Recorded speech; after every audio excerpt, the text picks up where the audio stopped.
തൃശ്ശൂരിലെയും കണ്ണൂരിലെയും 4 ദുരൂഹ മരണങ്ങൾ, മലപ്പുറം പെരിന്തൽമണ്ണയിലെ യുവാവിന്റെ കൊലപാതകം. ഈ പകൽ പുറത്തു വന്ന വാർത്തകൾ നമ്മെ ഭീതിപ്പെടുത്തും. നിസ്സാരമായ വാക്കുതർക്കത്തിന്റെ പേരിലാണ് മണ്ണുത്തിയിൽ സെക്യൂരിറ്റി ജീവനക്കാരനെ സഹപ്രവർത്തകൻ കൊലപ്പെടുത്തിയ ശേഷം ജീവനൊടുക്കിയത്. കണ്ണൂരിൽ അമ്മയെയും മകളെയും വീടിനുള്ളിൽ മരിച്ച നിലയിൽ കണ്ടെത്തിയതിൽ ദുരൂഹതയുണ്ടോ? ഇതോടൊപ്പം ചെന്നൈയിൽ മലയാളി ദമ്പതികളെ കൊലപ്പെടുത്തിയ കേസും, വയനാട് 3 വർഷം മുൻപ് റിട്ടയർഡ് അധ്യാപകനെയും ഭാര്യയെയും കൊലപ്പെടുത്തിയ പ്രതിക്ക് വധശിക്ഷ വിധിച്ച സംഭവം പരിശോധിക്കുകയാണ് പോലീസ് പട്രോൾ. സ്വാഗതം.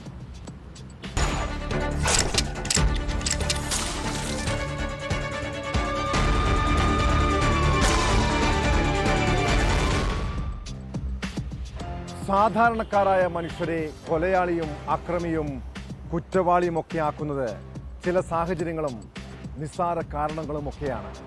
ജോലി സ്ഥലത്തെ അഭിപ്രായ ഭിന്നതകൾ, വ്യക്തിവിരോധങ്ങൾ എന്നിവ മനസ്സിലിട്ട് നടന്നാൽ സ്വന്തം ജീവിതം തകരുമെന്ന് മാത്രമല്ല, നിരവധി പേരുടെ ജീവിതം തന്നെ നശിപ്പിക്കും. തൃശ്ശൂർ വെള്ളാനിക്കരയിൽ ഒരു സെക്യൂരിറ്റി ജീവനക്കാരൻ്റെ ഉള്ളിലെ പക 2 കുടുംബങ്ങളെയാണ് അനാഥരാക്കിയത്. വെള്ളാനിക്കര സ്വദേശിയും സഹപ്രവർത്തകനുമായ ആന്റണിയെ കൊലപ്പെടുത്തിയ ശേഷം അരവിന്ദാക്ഷൻ ജീവനൊടുക്കുകയായിരുന്നു. വെള്ളാനിക്കര സഹകരണ ബാങ്കിലെ സെക്യൂരിറ്റി ജീവനക്കാരാണ് മരിച്ച 2 പേരും. ജോലി സംബന്ധിച്ച തർക്കമാണ് കൂട്ടമരണത്തിൽ കലാശിച്ചത്.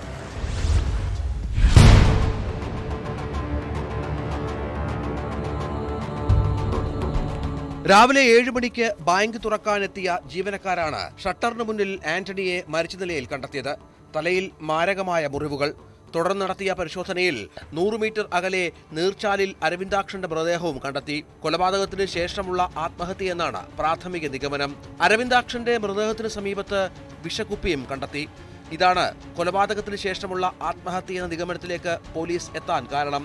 രാവിലെ ബാങ്ക് തുറക്കുന്നതിന് മുൻപ് വൃത്തിയാക്കാനെത്തുന്ന സ്ത്രീയാണ് ഇരുവരെയും മരിച്ച നിലയിൽ ആദ്യം കണ്ടത്. ഇതിന് പിന്നാലെ തന്നെ ജോലിക്കെത്തിയ ക്യാഷ്യറും മാനേജരും വിവരമറിഞ്ഞു. ഇവരാണ് പോലീസിന് വിവരം നൽകിയത്.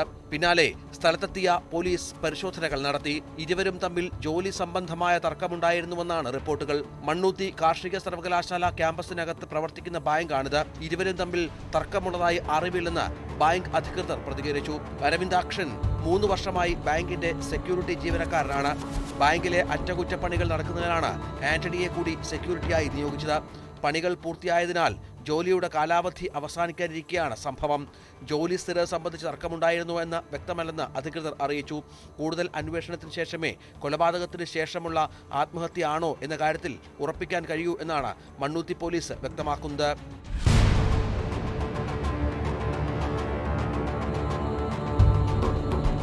ന്യൂസ് 18 മണ്ണുത്തി.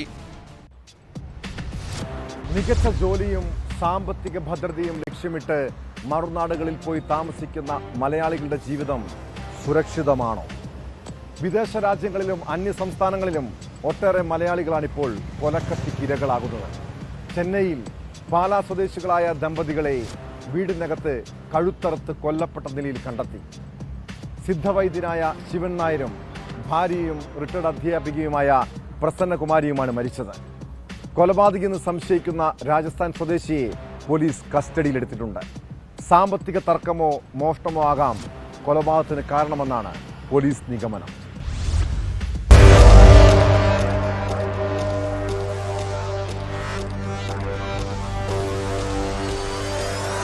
കഴിഞ്ഞ ദിവസം രാത്രിയാണ് ആവടിയിലെ വീട്ടിൽ കൊല നടന്നത്. വിമുക്ത ഭടനും സിദ്ധ ഡോക്ടറുമായ ശിവൻ നായർ, ഭാര്യ റിട്ടയർഡ് അധ്യാപിക പ്രസന്നകുമാരി എന്നിവരെയാണ് കഴുത്തറുത്ത് കൊന്നത്. ചികിത്സാ ആവശ്യത്തിന് വീട്ടിലെത്തിയ ആളാണ് അക്രമി. പ്രദേശത്ത് CCTV ഇല്ലാത്തതിനാൽ പ്രതിയെ സംബന്ധിച്ച വിവരങ്ങൾ ആദ്യഘട്ടത്തിൽ ലഭ്യമായിരുന്നില്ല. മൃതദേഹത്തിനടുത്തു നിന്ന് കിട്ടിയ ഫോൺ കേന്ദ്രീകരിച്ച് നടത്തിയ അന്വേഷണത്തിലാണ് രാജസ്ഥാൻ സ്വദേശി കസ്റ്റഡിയിലായത്.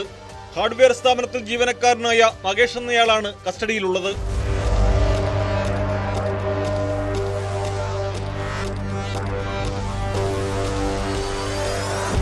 ഓൺലൈനിൽ പണം കൈമാറുന്നതുമായി ബന്ധപ്പെട്ട തർക്കമാണ് കൊലയിലേക്ക് നയിച്ചതെന്നാണ് നിഗമനം. പ്രതി മോഷണവും ലക്ഷ്യമിട്ടോ എന്നതും കൂടുതൽ പ്രതികൾ ഉണ്ടോ എന്നതും പോലീസ് അന്വേഷിച്ചു വരുന്നു. நாங்க எல்லாம் வீட்டுக்குள்ளுக்கு தான் ஒரு 8 மணி இருக்குன்னு எனக்கு டைம் நான் பார்க்கல, நான் படுத்திருந்தேன். அந்த டைமில் இங்கே வந்து எனக்கு தெரிஞ்ச அந்த கடையில் உள்ள ஒரு ஒருத்தங்க வந்து இப்படி தட்டி சேச்சி இந்த பையனுக்கு நம்பர் இருக்குதா, இப்படி அவங்கள இப்படி பண்ணி போட்டிருக்காங்கன்னு. அந்த உள்ள எனக்கு அவ்வளோதான். பிறகு என்னால் அவனை கூப்பிட முடியல. நான் உடனே அவங்க ஒய்ஃபுக்கு நான் கால் பண்ணேன். இந்த அவங்க ஞாபகத்தில் இருக்காங்களா, என்ன நடந்தது, யானை கால் എടുക്കല്ല அவங்க. പാലാ സ്വദേശിയായ ശിവൻ നായരും എരുമേലി സ്വദേശിയായ പ്രസന്നകുമാരിയും ജോലി ആവശ്യത്തിനായാണ് ചെന്നൈയിൽ സ്ഥിരതാമസമാക്കിയത്. ഇവരുടെ മക്കൾ വിദേശത്താണ്.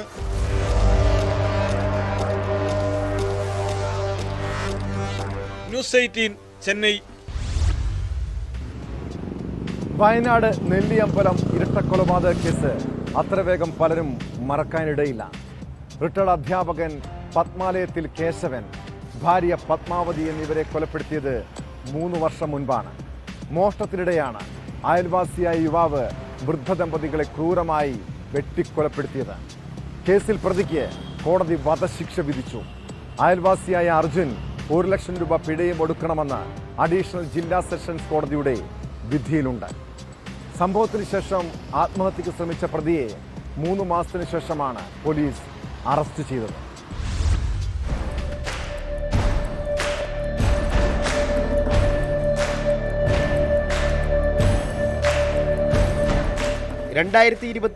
ജൂൺ 10 ദമ്പതികളായ റിട്ടയർഡ് അധ്യാപകൻ കേശവനെയും ഭാര്യ പത്മാവതിയെയും മോഷണശ്രമത്തിനിടെ അർജുൻ വെട്ടിക്കൊന്നത്. നെല്ലിയമ്പലത്തെ വീട്ടിൽ വെട്ടേറ്റ നിലയിൽ അയൽവാസികളാണ് ദമ്പതികളെ ആദ്യം കണ്ടത്. വയറിനും തലയ്ക്കും വെട്ടും കുത്തുമേറ്റ കേശവൻ സംഭവസ്ഥലത്ത് മരിച്ചു. നെഞ്ചിനും കഴുത്തിനുമിടയിൽ കുത്തേറ്റ Padmavathi Wayanad government medical college ആശുപത്രിയിൽ ചികിത്സയിലിരിക്കെയാണ് മരിച്ചത്. പനമരം നീർവാരം സ്കൂളിലെ കായിക അധ്യാപകനായിരുന്നു മരിച്ച കേശവൻ. സംഭവം കഴിഞ്ഞ് 3 മാസത്തിന് ശേഷം സെപ്റ്റംബർ 17 പ്രതി അയൽവാസിയായ നെല്ലിയമ്പം കായക്കുന്ന് കുറുമ കോളനിയിലെ അർജുൻ അറസ്റ്റിലാവുന്നത്. 2021 ജൂൺ 9 മാനന്തവാടി ഡിവൈഎസ്പിയുടെ കാര്യാലയത്തിൽ ചോദ്യം ചെയ്യുന്നതിനിടെ പുറത്തേക്കോടിയ അർജുൻ വിഷം കഴിച്ച് ആത്മഹത്യക്ക് ശ്രമിച്ചിരുന്നു. മേപ്പാടിയിലെ സ്വകാര്യ മെഡിക്കൽ കോളേജ് ആശുപത്രിയിൽ ചികിത്സയ്ക്ക് ശേഷം വീണ്ടും ചോദ്യം ചെയ്തപ്പോഴാണ് കുറ്റസമ്മതം നടത്തിയത്. 5 ലക്ഷത്തോളം മൊബൈൽ ഫോൺ കോളുകളും 150ഓളം CCTV ക്യാമറ ദൃശ്യങ്ങളും പരിശോധിച്ച അന്വേഷണ സംഘം 3000ഓളം പേരെ ചോദ്യം ചെയ്തിരുന്നു. അന്വേഷണ ഉദ്യോഗസ്ഥനുൾപ്പെടെ 74 സാക്ഷികളെയാണ് വിസ്തരിച്ചത്. 181 രേഖകളും 38 തൊണ്ടുമുതലുകളും പ്രോസിക്യൂഷൻ കോടതിയിൽ ഹാജരാക്കി. കഴിഞ്ഞ ഡിസംബർ 20 കേസിന്റെ വിചാരണ പൂർത്തിയായത്. മോഷണം പോയ ഒരു ഫോണ് ഇതിൽ 65 സാക്ഷിയായി വിസ്തരിച്ച ഒരു അച്ഛനമാരുടെ ഫോൺ മോഷണം പോയതിനെ സംബന്ധിച്ച അന്വേഷണത്തിൽ ആ ഫോൺ റിക്കവറി ചെയ്യും. ആ ഫോണിൽ ഈ പ്രതിയുടെ സിം ഇട്ട് വിളിച്ചതായിട്ട് കോടതിക്ക് ബോധ്യം വരികയും ചെയ്തു. അല്ല, അന്വേഷണ ഉദ്യോഗസ്ഥർക്ക് ബോധ്യം വന്നു. അതിൻ്റെ വെളിച്ചത്തിൽ തുടർന്ന് അങ്ങോട്ട് നടത്തിയ അന്വേഷണത്തിലാണ് പ്രതി അറസ്റ്റ് ചെയ്യപ്പെട്ടത്. കേസിൽ വിചാരണ നടന്നത് ഇപ്പോൾ ഈ രീതി വന്നിരിക്കുന്നു.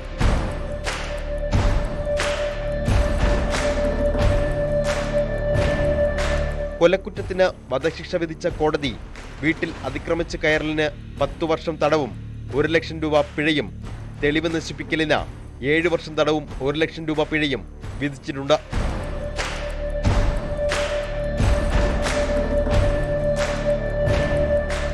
ന്യൂസ് 18 വയനാട്. മലപ്പുറം കരിങ്കല്ലത്താണിയിലെ നാട്ടുകാരുടെ പേടി സ്വപ്നമായിരുന്നു നിസാമുദ്ദീൻ എന്ന കൊടും ക്രിമിനൽ. സ്ഥലത്തെ ലഹരി മാഫിയയിലെ പ്രധാന കണ്ണി. കഞ്ചാവ് ലഹരിയിൽ ആരെയും ആക്രമിക്കും. കഴിഞ്ഞ ദിവസം ഇത് നാട്ടുകാർ ചോദ്യം ചെയ്തു. അതിന്റെ പകയിൽ നിസാമുദ്ദീൻ മാരകായുധങ്ങളുമായി എത്തി നാട്ടുകാർക്ക് നേരെ കൊലവിളി നടത്തി. അയൽവാസിയായ സെയ്തലവിയെ വെട്ടുകത്തിക്കൊണ്ട് ആക്രമിച്ചു. ഇതോടെ നാട്ടുകാർ സംഘടിച്ചെത്തി നിസാമുദ്ദീനെ കീഴ്പ്പെടുത്തി. പിടിവലിക്കിടെ നിലത്ത് വീണ് പരിക്കേറ്റ നിസാമുദ്ദീൻ ആശുപത്രിയിൽ ചികിത്സയിലിരിക്കെ മരിച്ചു. സംഭവത്തിൽ കൊലക്കുറ്റത്തിന് പോലീസ് കേസെടുത്തിട്ടുണ്ട്.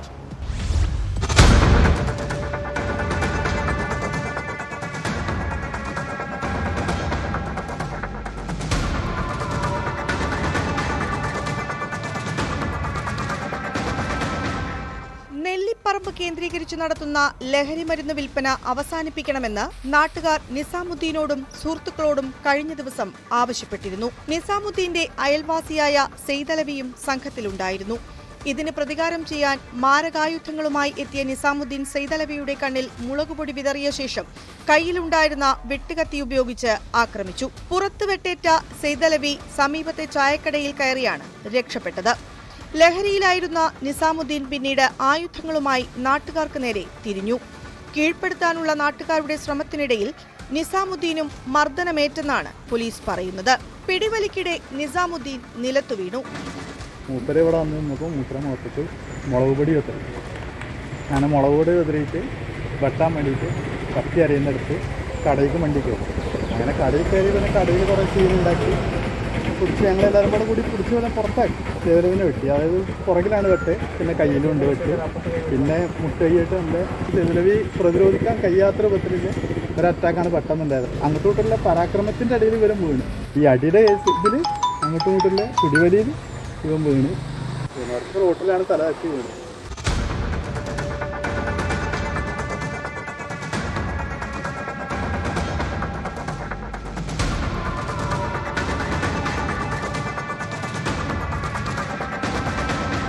ഗുരുതരമായി പരിക്കേറ്റ നിസാമുദ്ദീനെ പോലീസ് എത്തിയാണ് ആശുപത്രിയിലേക്ക് മാറ്റിയത്.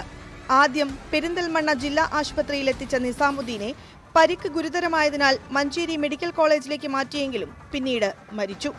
വെട്ടേറ്റ സെയ്തലവി പെരിന്തൽമണ്ണയിലെ സ്വകാര്യ ആശുപത്രിയിൽ ചികിത്സയിലാണ്.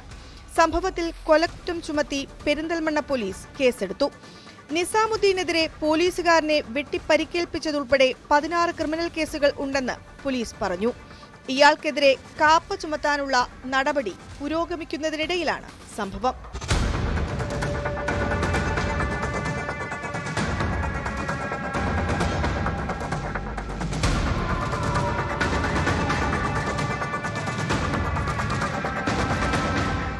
ന്യൂസ് 18 മലപ്പുറം. കണ്ണൂർ കൊറ്റാളിക്കാവിൽ ആരാലും ശ്രദ്ധിക്കപ്പെടാത്ത ഒറ്റപ്പെട്ടൊരു വീട്. അവിടെ വയോധികയായ ഒരമ്മയും മകളും മാത്രമാണ് താമസിച്ചിരുന്നത്. അയൽവാസികളുമായി ഇവർ യാതൊരു ബന്ധവും പുലർത്തിയിരുന്നില്ല. കഴിഞ്ഞ 3 ദിവസമായി ഇവരെ ആരും പുറത്ത് കണ്ടിട്ടുമില്ല. വീട് അടച്ചിട്ട നിലയിലും. അവിടെ നിന്ന് ദുർഗന്ധം വമിക്കാൻ തുടങ്ങിയപ്പോൾ നാട്ടുകാർ വീടിനുള്ളിൽ പരിശോധന നടത്തി. സുനന്ദയും മകൾ ദീപയും ദുരൂഹ സാഹചര്യത്തിൽ മരിച്ച നിലയിൽ. സംഭവം ആത്മഹത്യയെന്നാണ് പോലീസ് നിഗമനം. കൊലപാതക സാധ്യതയെക്കുറിച്ചും അന്വേഷിക്കുന്നുണ്ട്.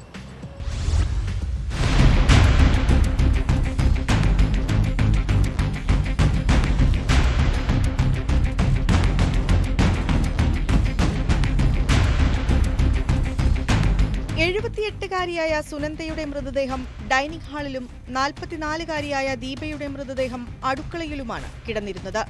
പരേതനായ വിശ്വനാഥ ഷേണായിയാണ് സുനന്ദയുടെ ഭർത്താവ്. ദീപ അവിവാഹിതയാണ്. മംഗലാപുരം സ്വദേശികളായ ഇവർ 10 വർഷത്തോളമായി ഇവിടെയാണ് താമസം. നാട്ടുകാരുമായി വലിയ ബന്ധമുണ്ടായിരുന്നില്ല. 3 ദിവസം മുമ്പ് ഇവർ വോട്ട് ചെയ്യാനായി പോയിരുന്നു. അതിനുശേഷം ഇവരെ ആരും പുറത്തു കണ്ടിട്ടില്ല. 2 ദിവസമായി വീട് അടച്ചിട്ട നിലയിലായിരുന്നു. രാവിലെ ദുർഗന്ധം വമിക്കാൻ തുടങ്ങിയതോടെ അയൽവാസികളിൽ ചിലർ വന്നു നോക്കിയപ്പോഴാണ് ഇരുവരെയും മരിച്ച നിലയിൽ കണ്ടെത്തിയത്.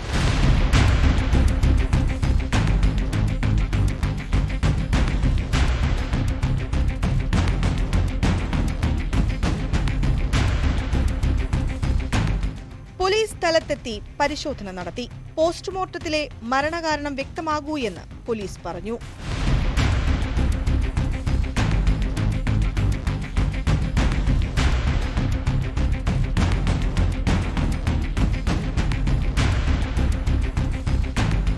ന്യൂസ് 18 കണ്ണൂർ. പോക്സോ കേസുകളിൽ കടുത്ത ശിക്ഷ ഉറപ്പാക്കുന്നതിലൂടെ മാത്രമേ കുട്ടികൾക്കെതിരായ അതിക്രമങ്ങൾ കുറയ്ക്കാൻ കഴിയൂ. സമീപകാലത്ത് നിയമം കർക്കശമാക്കിയതോടെ പല കേസുകളിലും കടുത്ത ശിക്ഷ തന്നെ കോടതികൾ വിധിക്കുന്നുണ്ട്. ഇടുക്കിയിൽ ബുദ്ധിമാന്ദ്യമുള്ള 15കാരിയെ ലൈംഗികമായി പീഡിപ്പിച്ച് ഗർഭിണിയാക്കിയ കേസിൽ അമ്മയുടെ സുഹൃത്തായ 44കാരന് കോടതി 106 വർഷം കഠിന തടവ് ശിക്ഷ വിധിച്ചു. തൃശൂർ ചേലക്കര സ്വദേശി പ്രദീപ് 2,60,000 രൂപ പിഴയടക്കണമെന്നും ദേവികുളം ഫാസ്റ്റ് ട്രാക്ക് സ്പെഷ്യൽ കോടതിയുടെ വിധിയിലുണ്ട്. മറ്റൊരു കേസിൽ 16കാരിയെ പീഡിപ്പിച്ച മുൻ പോലീസ് ഉദ്യോഗസ്ഥന് 6 വർഷം തടവാണ് ശിക്ഷ.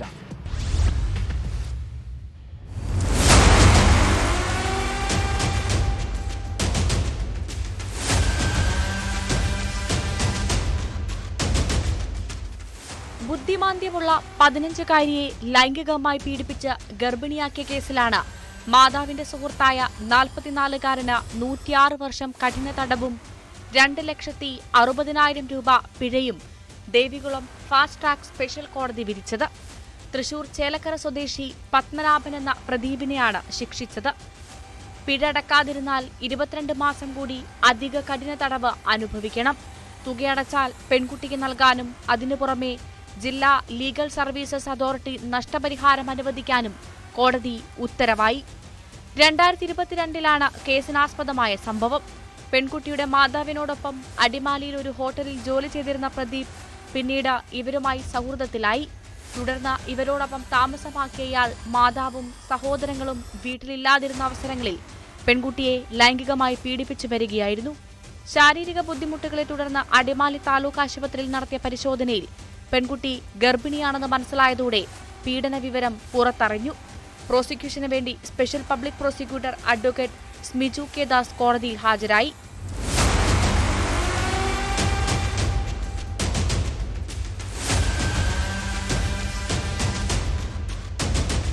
+1 വിദ്യാർത്ഥിനിയെ പീഡിപ്പിച്ച കേസിലാണ് മുൻ SI കോലിയോട് സ്വദേശി സജീവ് കുമാറിനെ 6 വർഷം കഠിന തടവിനും 2,500 രൂപ പിഴയ്ക്കും തിരുവനന്തപുരം അതിവേഗ പ്രത്യേക കോടതി ശിക്ഷിച്ചത്.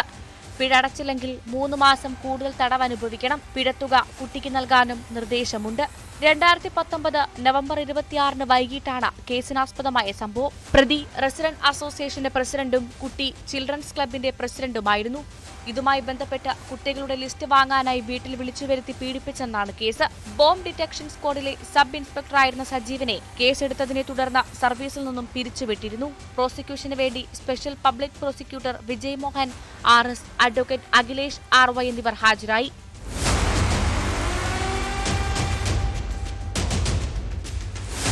ന്യൂസ് 18 മൂന്നാർ, തിരുവനന്തപുരം. തിരുവനന്തപുരം മേയറും KSRTC ഡ്രൈവറും തമ്മിൽ നടുറോഡിൽ വെച്ചുണ്ടായ വാക്പോരിന് പിന്നിൽ എന്താണ്? ആരാണ് യഥാർത്ഥ കുറ്റക്കാർ? കഴിഞ്ഞ ദിവസം പുറത്തു വന്നത് ഡ്രൈവർ മേയർ ആര്യ രാജേന്ദ്രനോടും കുടുംബത്തോടും കയർക്കുന്ന ദൃശ്യങ്ങളാണ്. എന്നാൽ മേയറെ പ്രതിക്കൂട്ടിലാക്കുന്നതാണ് പുതിയ വീഡിയോ. മേയർ സഞ്ചരിച്ച കാർ ബസ്സിന് കുറുകെയിട്ടത് ദൃശ്യങ്ങളിൽ വ്യക്തമാണ്.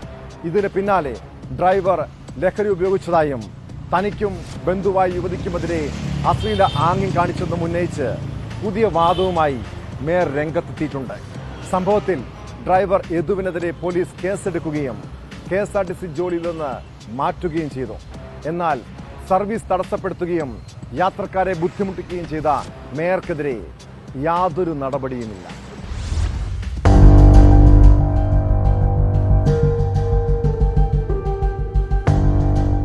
മേയർ ആര്യ രാജേന്ദ്രനും KSRTC ഡ്രൈവറും തമ്മിലുള്ള തർക്കത്തിൽ മേയറെ പ്രതിരോധത്തിലാക്കുന്നതാണ് പുറത്തുവന്ന CCTV ദൃശ്യങ്ങൾ. ആര്യയും കുടുംബവും സഞ്ചരിച്ചിരുന്ന കാർ സീബ്ര ലൈനിൽ നിർത്തി ബസ് തടഞ്ഞതാണെന്ന് ദൃശ്യങ്ങളിൽ വ്യക്തമാണ്.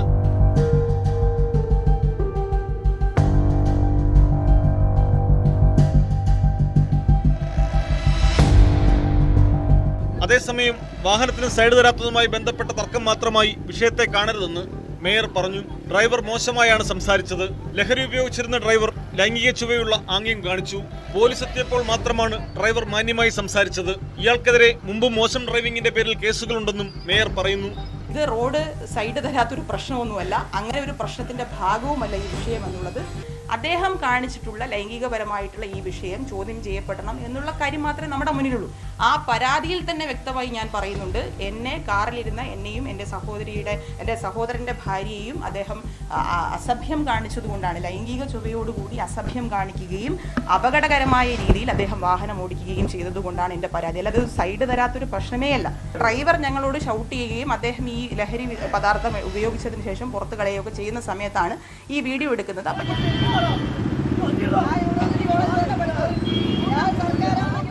ലഹരി ഉപയോഗിച്ചിട്ടില്ലെന്നും തന്റെ ഭാഗത്ത് തെറ്റുണ്ടായിട്ടില്ലെന്നുമാണ് ഡ്രൈവർ യദുവിന്റെ വിശദീകരണം.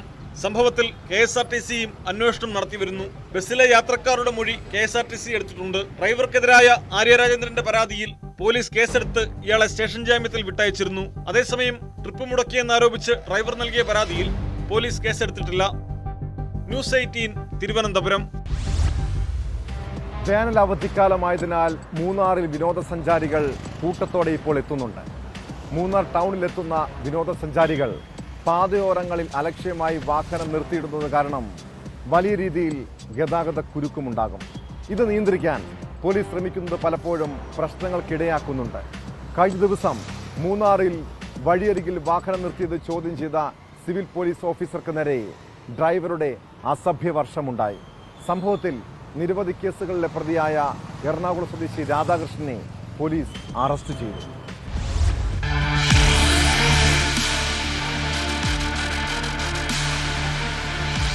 കഴിഞ്ഞ ദിവസമാണ് സംഭവം. അവധിക്കാലമായതോടെ മൂന്നാറിലേക്ക് സഞ്ചാരികളുടെ തിരക്ക് വർദ്ധിച്ചിരുന്നു. തിരക്ക് നിയന്ത്രിക്കാൻ സമീപത്തെ സ്റ്റേഷനുകളിൽ നിന്നുള്ള ഉദ്യോഗസ്ഥരെയാണ് നിയോഗിച്ചിരിക്കുന്നത്. ഇത്തരത്തിൽ നിയോഗിച്ച പോലീസ് ഉദ്യോഗസ്ഥനെയാണ് ഗതാഗതക്കുരുക്ക് നിയന്ത്രിക്കുന്നതിനിടെ എറണാകുളം സ്വദേശി രാധാകൃഷ്ണൻ അസഭ്യം പറയുകയും ആക്രമിക്കാൻ ശ്രമിക്കുകയും ചെയ്തത്. സംഭവത്തെ തുടർന്ന് കൂടുതൽ പോലീസെത്തി പ്രശ്നങ്ങൾ പറഞ്ഞു തീർക്കാൻ ശ്രമിച്ചെങ്കിലും പ്രതി അസഭ്യവർഷം തുടർന്നു. ഇതോടെയാണ് മൂന്നാർ പോലീസ് ഇയാൾക്കെതിരെ കേസെടുത്തത്. കൂടുതൽ അന്വേഷണത്തിൽ രാധാകൃഷ്ണനെതിരെ നിരവധി കേസുകളുണ്ടെന്ന് കണ്ടെത്തിയതോടെ അറസ്റ്റ് രേഖപ്പെടുത്തി കോടതിയിൽ ഹാജരാക്കി. மூணாறு வண்டிகள் பார்க்கிங் செய்யக்கூடிய இடத்த ஒரு தனி நபருக்கு வேண்டி மூணாறு பஞ்சாயத்து ஆளக்கூடிய பிரசிடண்டாக இருந்தாலும் சரி, வைஸ் பிரசிடண்டாக இருந்தாலும் சரி, அதை குறைஞ்ச ரேட்டுக்கு கொடுத்துட்டு இன்னைக்கு வெளி மாநிலத்திலிருந்து வரக்கூடியவங்க வண்டி போட முடியாமல் தத்தளித்து நிற்கக்கூடிய ஒரு சூழ்நிலை மூணாறில் உருவாகியிருக்கு. இதை மாற்றம் கொண்டு வரலன்னு சொன்னால் சிபிஐயின் சார்பாகவும், ஏஐடிசியின் சார்பாகவும், ஒய்எஃப் சார்பாகவும், மாதர் சங்க சார்பாகவும் மிகப்பெரிய ஒரு போராட்டம் நடத்துறதுக்கு മൂന്നാർ പഞ്ചായത്തെ ഏത്ത് ഒരു പോരാട്ടം നടത്തുന്നതിന് ഞങ്ങൾ എല്ലാം തയ്യാറാകും. മൂന്നാർ ടൗണിലെത്തുന്ന വിനോദസഞ്ചാരികൾ പാതയോരങ്ങളിൽ അലക്ഷ്യമായി വാഹനം നിർത്തിയിടുന്നതാണ് ട്രാഫിക് കുരുക്കിന് ഇടയാക്കുന്നത്. ഇതൊഴിവാക്കാൻ പോലീസ് ശ്രമിക്കുന്നത് പലപ്പോഴും പ്രശ്നങ്ങൾക്കിടയാക്കുന്നുണ്ട്.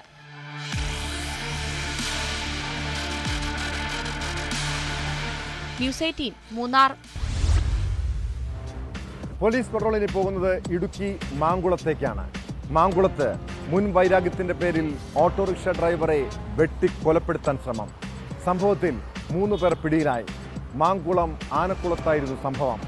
ആനക്കുളം സ്വദേശികളായ ദേവസ്യ, ജസ്റ്റിൻ, സനീഷ് എന്നിവരെയാണ് മൂന്നാർ പോലീസ് കസ്റ്റഡിയിലെടുത്തത്.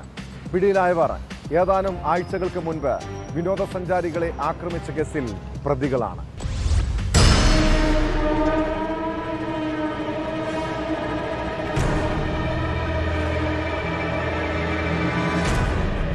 മാങ്കുളം ആനക്കുളം ഇളം ചിങ്ങാത്ത് ഷാജി മാത്യുവിനെയാണ് പ്രതികൾ വാക്കത്തിക്ക് വെട്ടിക്കൊലപ്പെടുത്താൻ ശ്രമിച്ചത്. ഷാജിയുടെ ഓട്ടോറിക്ഷയ്ക്ക് കുറുകെ ബൈക്ക് നിർത്തി തടഞ്ഞ ശേഷം വലിച്ചിറക്കി ആക്രമിക്കുകയായിരുന്നു. അക്രമി സംഘത്തിലെ ജസ്റ്റിൻ വാക്കത്തികൊണ്ട് ഷാജിയുടെ തലയ്ക്ക് വെട്ടിയെന്നും ഈ സമയം ഷാജിയുടെ മകൻ തടഞ്ഞതുകൊണ്ടാണ് ജീവൻ രക്ഷപ്പെട്ടതെന്നുമാണ് പോലീസ് നൽകുന്ന സൂചന. ഷാജിയുടെ മകന്റെ കൈവിരലിനും മുറിവേറ്റിട്ടുണ്ട്. ഇരുവരും അടിമാലി താലൂക്ക് ആശുപത്രിയിൽ ചികിത്സ തേടി. സംഭവത്തിൽ ആനക്കുളം നെല്ലിമലയിൽ ദേവസ്യ, ഉടുമ്പിക്കൽ ജസ്റ്റിൻ ജോയി, മുകുളേൽ സനീഷ് എന്നിവരെയാണ് മൂന്നാർ പോലീസ് കസ്റ്റഡിയിൽ എടുത്തിട്ടുള്ളത്. അപകടകാരികളായ അക്രമികളെ പോലീസ് ബലം പ്രയോഗിച്ചാണ് കീഴടക്കിയത്. ഇവരിൽ കൂടുതൽ അപകടകാരി ദേവസ്യ ആയിരുന്നെന്നാണ് സൂചന.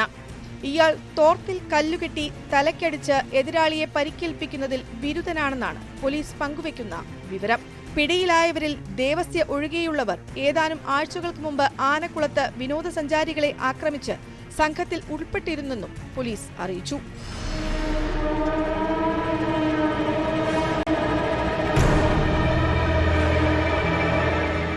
ആനക്കുളത്ത് വെച്ച് ഷാജി മാത്യു എന്നയാൾ ജസ്റ്റിൻ, സനീഷ്, ദേവസ്യ എന്നിവരെയും കത്തികൊണ്ട് ആക്രമിക്കുകയും അതുപോലെ കല്ലുകൊണ്ട് തലക്കെട്ട്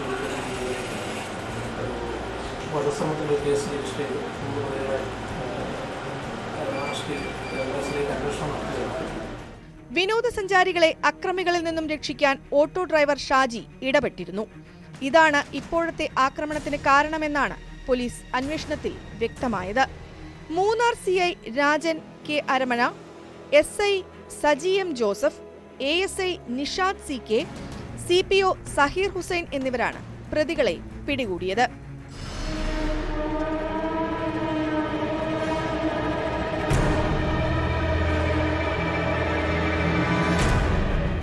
ന്യൂസ് 18 മൂന്നാർ. കുറ്റകൃത്യങ്ങളുടെ മറ്റു ചില വാർത്തകൾ ചുരുക്കത്തിൽ.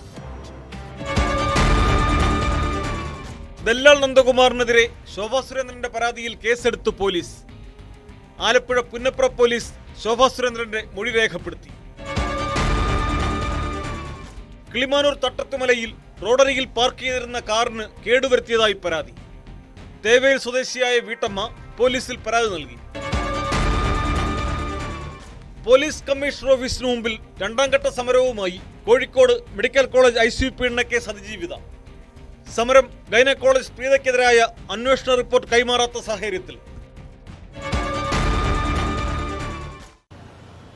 ഏറ്റവും കൂടുതൽ ജോലി സമ്മർദ്ദവും മേലുദ്യോഗസ്ഥരുടെ ഭാഗത്ത് നിന്ന് അടിച്ചമർത്തലും നേരിടുന്നവരാണ് പോലീസുകാർ. ഇതിന്റെ പേരിൽ പലരും കടുത്ത മാനസിക സംഘർഷത്തിലാണ്. ഇത് പോലീസുകാർക്കിടയിൽ ആത്മഹത്യാ പ്രവണതയും വർദ്ധിപ്പിച്ചിട്ടുണ്ട്. കാസർഗോഡ് ബേഡകത്ത് നിന്ന് പുറത്തു വന്നത് ഒരു പോലീസ് ഉദ്യോഗസ്ഥന്റെ ആത്മഹത്യാ ശ്രമത്തെക്കുറിച്ചുള്ള വാർത്തയാണ്. പോലീസ് ക്വാർട്ടേഴ്സിലാണ് അഡീഷണൽ SI വിജയനെ വിഷം കഴിച്ച നിലയിൽ കണ്ടെത്തിയത്. ഒരു കേസന്വേഷണവുമായി ബന്ധപ്പെട്ട മാനസിക സംഘർഷമാണ് ആത്മഹത്യാ ശ്രമത്തിന് കാരണമെന്നാണ് പ്രാഥമിക നിഗമനം. പോലീസുകാർക്കിടയിലെ ആത്മഹത്യാ പ്രവണത കുറയ്ക്കാൻ ആഭ്യന്തര വകുപ്പ് നടപടി സ്വീകരിക്കണം. ഇതോടെ ഇന്നത്തെ പോലീസ് പെട്രോൾ പൂർണ്ണമാകുന്നു. നമസ്കാരം.